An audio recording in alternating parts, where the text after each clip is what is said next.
ಚಿಕ್ಕೋಡಿ ಪಟ್ಟಣದಲ್ಲಿ ಪ್ರತ್ಯೇಕ ಜಿಲ್ಲೆಗಾಗಿ ಹೋರಾಟಗಾರರು ಮತ್ತೆ ಧ್ವನಿ ಎತ್ತಿದ್ದಾರೆ. ಕಳೆದ 3 ದಶಕಗಳಿಂದ ನಡೆಯುತ್ತಿರುವ ಹೋರಾಟಕ್ಕೆ ಇನ್ನೂ ಜಯ ಸಿಕ್ಕಿಲ್ಲ ಎಂದು ಆಕ್ರೋಶ ವ್ಯಕ್ತಪಡಿಸಿದರು.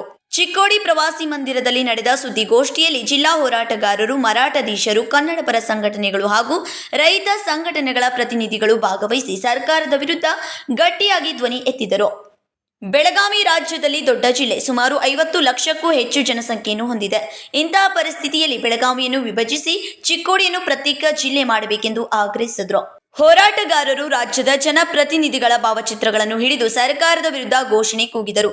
ಕೆಲವೇ ಶಾಸಕರು ಮಾತ್ರ ಧ್ವನಿ ಎತ್ತುತ್ತಿದ್ದಾರೆ. ಚಿಕ್ಕೋಡಿ ಭಾಗದ ಜನಪ್ರತಿನಿಧಿಗಳಲ್ಲಿ ಇಚ್ಛಾಶಕ್ತಿ ಕೊರತೆ ಇದೆ ಎಂದು ಆರೋಪಿಸಿದರು. ಚಲೋ ಕೆಲಸ ಮಾಡಬೇಕಾದ್ರೆ ಒಬ್ಬ ಕಂಟಕ್ಕೆ ಬೇಕಾದ್ರೆ ಚಲೋ ಕೆಲಸ ಆಗಿಲ್ಲ. ಕೆಟ್ಟ ಕೆಲಸ ಏನಿದೆ ಯಾರಿಲ್ಲಾದ್ರೂ ಆಗಿಬಿಟ್ಟಿರ್ತಾವೆ. ಅದಕ್ಕೆ ಅಡ್ಡಗಾಲ ಹಾಕದವ್ರು ಈ ಗೋಕಾಕದವ್ರಿಗೂ ಚಳ್ಳೆ ಹಣ್ಣು ತಿನ್ಸೋದು, ನಮಗೂ ಚಳ್ಳೆ ಹಣ್ಣು ತಿನ್ಸೋದು. ನಮಗೆ ಗೋಕಾಕ್ ಜಿಲ್ಲಾ ಆದ್ರೆ ನಮ್ಮದೇನು ಇದಿಲ್ಲ, ನಮ್ಗೆ ಅಬ್ಜೆಕ್ಷನ್ ಇಲ್ಲ.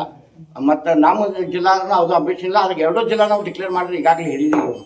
ಅವ್ರಿಗೂ ಆಗಲಿ ನಮ್ಮದು ಆಗಲಿ, ನಮ್ದು ಅವ್ರು ಮಾಡಬೇಕಂತ ಏನು ವಿಚಾರ ಇಲ್ಲ. ಅದಕ್ಕೆ ಜಾರಕಿಹೊಳಿ ಸಾಹೇಬ್ರೇನ್ರಿ ಕೂಡಲೇ ಜಾರಕಿಹೊಳಿ ಈಗ ನಮ್ಮ ಬೆಳಗಾವಿ ಜಿಲ್ಲಾದಾಗ ಸಚಿವರಂತ ಜಾರಕಿಹೊಳಿ ಸಾಹೇಬ್ರ ಮತ್ತು ಲಕ್ಷ್ಮೀ ಹೆಬ್ಬಾಳ್ಕರ್ ಸಚಿವರು ಅದಾರು.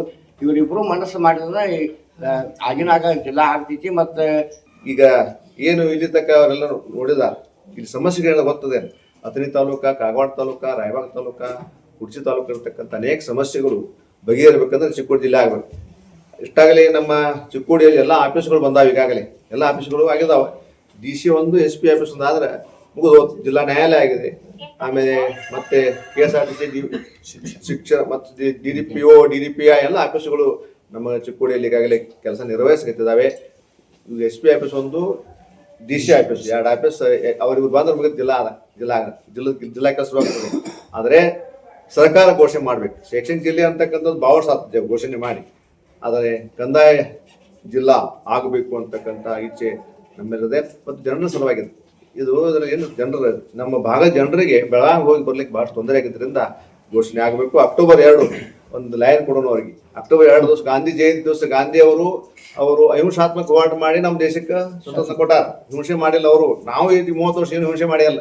ಯಾರಿಗೂ ತೊಂದರೆ ಆಗಲಾರ್ದಂಗೆ ಉಪವಾಸ, ತೊಂದರೆ ಪ್ರತಿಭಟನೆ, ಯಾರು ವ್ಯಾಪಾರಸ್ಥರಿಗೆ, ಸಾರ್ವಜನಿಕರಿಗೆ, ನೌಕರರಿಗೆ ತೊಂದರೆ ಆಗಲಾರ್ದಂಗೆ ನಾವು ಜಿಲ್ಲಾ ವಾರ್ಡ್ ಸಮಿತಿಯವರು ಇಲ್ಲಿ ಪ್ರತಿಭಟನೆ ಮಾಡಿರ್ತಕ್ಕಂಥದ್ದು. ಅದಕ್ಕೆ ಗಾಂಧಿಯವರೇನು ಅಹಿಂಸಾತ್ಮಕವಾಗಿ ಹೋರಾಟ ಮಾಡಿ ದೇಶಕ್ಕೆ ಕೊಟ್ಟರು, ನಾವು ಕೂಡ ಅಹಿಂಸಾತ್ಮಕವಾಗಿಯೇ ಶಾಂತ ರೀತಿಯಿಂದ ಹೋರಾಟ ಪ್ರತಿಭಟನೆ ಮಾಡಿ ನಮ್ಮ ಚಿಕ್ಕೋಡಿ ಜಿಲ್ಲೆಯನ್ನಾಗಿ ಮಾಡ್ಕೊಳ್ಳೋಣ ಅನ್ನುವಂಥ ಮಾತನ್ನು ಕೂಡ ಹೇಳ್ತಾ ತಾವೆಲ್ಲ ಬಹಳಷ್ಟು ಹಳ್ಳಿಯಿಂದ ಆಗಮಿಸಿದಿರಿ. ಇದೇ ನಡೀತಕ್ಕಂಥ ಅಕ್ಟೋಬರ್ 2ರಂದು ಗಾಂಧಿ ಜಯಂತಿವರೆಗೆ ಗಡುವು ನೀಡಿದ್ದು, ಅಷ್ಟರಲ್ಲಿ ಸರ್ಕಾರ ತೀರ್ಮಾನ ಕೈಗೊಳ್ಳದಿದ್ರೆ ಮುಂದಿನ ಹೋರಾಟಕ್ಕೆ ಸಜ್ಜಾಗುವುದಾಗಿ ಎಚ್ಚರಿಕೆ ನೀಡಿದ್ರು. ಮಾಡು ಇಲ್ಲವೇ ಮಡಿ ಎಂಬ ಘೋಷಣೆಯೊಂದಿಗೆ ಹೋರಾಟವನ್ನ ಮುಂದುವರಿಸುತ್ತೇವೆಂದು ಹೇಳಿದ್ರು. ಸಿದ್ದರಾಮಯ್ಯ ಸರ್ಕಾರ ಜನರಿಗೆ ಭರವಸೆ ಕೊಟ್ಟಿದ್ರು, ನುಡಿದಂತೆ ನಡೆದಿಲ್ಲ ಎಂದು ಆಕ್ರೋಶ ವ್ಯಕ್ತವಾಯಿತು. ಸರ್ಕಾರ ಕೇವಲ ಮೂಗಿಗೆ ತುಪ್ಪ ಸವರುವ ಕೆಲಸ ಮಾತ್ರ ಮಾಡುತ್ತಿದೆ. ತಕ್ಷಣವೇ ಚಿಕ್ಕೋಡಿಯನ್ನು ಜಿಲ್ಲೆಯಾಗಿ ಘೋಷಿಸಬೇಕೆಂದು ಆಗ್ರಹಿಸಿದ್ರು. ಮುಂದಿನ ಚಳಿಗಾಲ ಅಧಿವೇಶನದಲ್ಲಿ ಪ್ರತ್ಯೇಕ ಚಿಕ್ಕೋಡಿ ಜಿಲ್ಲೆ ಘೋಷಣೆ ಮಾಡದಿದ್ರೆ ಉಗ್ರ ಹೋರಾಟ ನಡೆಸುವುದಾಗಿ ಎಚ್ಚರಿಕೆ ನೀಡಲಾಯಿತು. Ajit Koth, KMM Kannada news, Chikkodi.